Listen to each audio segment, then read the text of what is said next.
Hey guys, it's Vanessa. I'm here to do a quick video. Let me get my TV out the way. Sorry about that. I'm here to do a quick video on Beauty Blender dupe sponges that I have tried and kind of my overall opinion on I guess these types of brushes.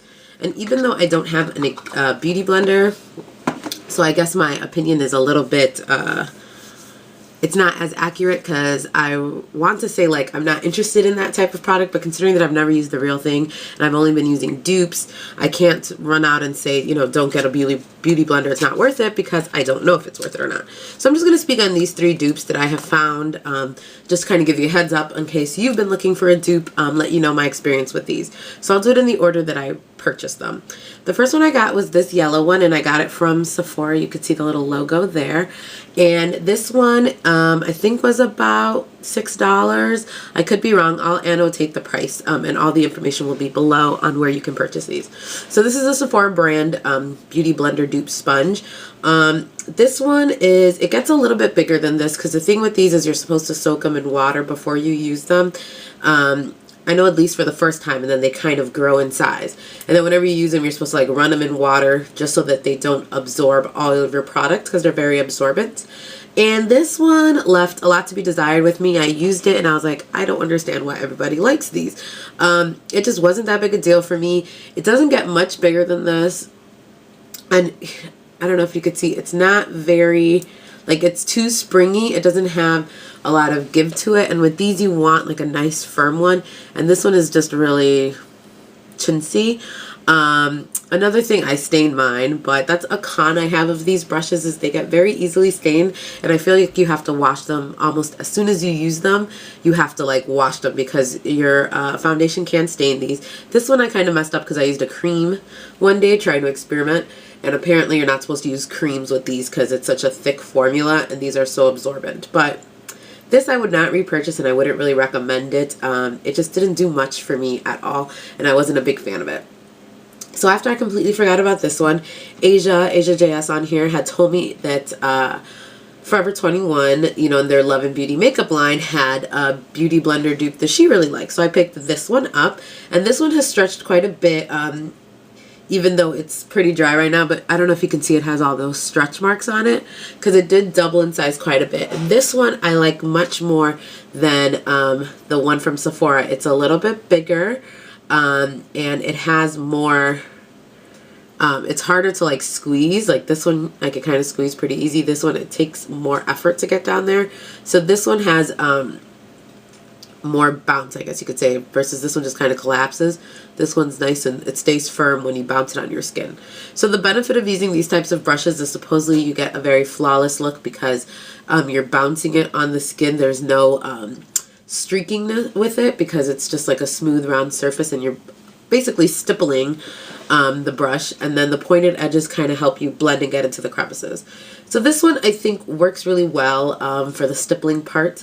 The top of this one and this one weren't very pointed, so it wasn't like the best for like getting in the crevices per se, but this one definitely worked better, and I could kind of see how people liked these types of sponges when I used this one versus this one that I didn't like at all. So then this is, again, I ignored it because to me it's just not that big a deal. Like I said, they stain. This one's completely clean. I cleaned all of these and I can't get them quite clean. You have to clean them right away, and I normally do my makeup and leave in a rush for work, so they're not very practical for my everyday. So then recently, I'm sorry, I'm a little bit sick. Recently, I saw this one that I picked up at CVS, and it's from the Essence of Beauty. And the reason I like this one was it was really pointy, even though Asia says it looks like a sex toy. It's really pointy, so I liked that because I was like, finally, this is going to give me that pointedness that I like, you know, that I could get into all the crevices. But it's almost a little too pointy, and when it expands, it does expand quite a bit from this. This is even a little bigger than it originally was. It originally fit in this thing. I think I lost the other half of it. Well, anyways, it's normally a little bit smaller, like a little more pushed in. So this is, you know, even so a little bit bigger, but it gets bigger than this. This one, at first, it felt really stiff.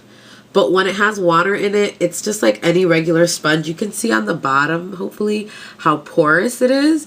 And so it just soaks up a lot of your product, and it just ends up working like a regular sponge. Like, you can see the difference here. Granted, there are different designs. Like, I shouldn't be able to just completely deflate this. Like, it totally sucks. And even compared to the Sephora one, this one is completely worse. And yeah, it's very porous, and when I was using it, it started to almost like pill. So this is just a very bad quality one. It was only $5, but even so, I don't recommend it for $5 because it just kind of sucks, and I'm sad that I wasted my Beauty Club 10% off anniversary on this product because I don't like it at all. Overall, my thoughts on these are that they're okay. For me personally, I don't love them. I'm not that big of a foundation person. And again, I haven't used the original. My internet dearest friend, Myla Morales, celebrity makeup artist and fancy lady all around, she swears by the Beauty Blender. It's one of her on-set must-haves, and she's used it on everyone from Taraji to Jordan Sparks to Rihanna. So, I mean, if it's good for her, I'm sure it's a great product, and I'll probably pick it up at a trade show just so I could give you guys the real deal. But as of the dupes yet, I haven't found the right dupe. If you have any dupes that you like, please leave them in the comments below. Let me know if you have the original Beauty Blender. Do you like it? Let me know. And also check out Asia JS. She has a blog, Faces of Asia, maybe? Yes, I think that's her blog name. And she has a review on the Soho brand dupe that you can get at Walgreens that she loves. And she has a couple of these dupes as well. So that's a really good blog post. I'll link that below too if you were interested in checking that out, because she says it's definitely worth the money. But yeah, otherwise let me know below if you have the Beauty Blender, do you like it, and if you have any of the dupes, and what your favorite Beauty Blender dupe is. Thanks for watching, and I will talk to you guys later. Bye.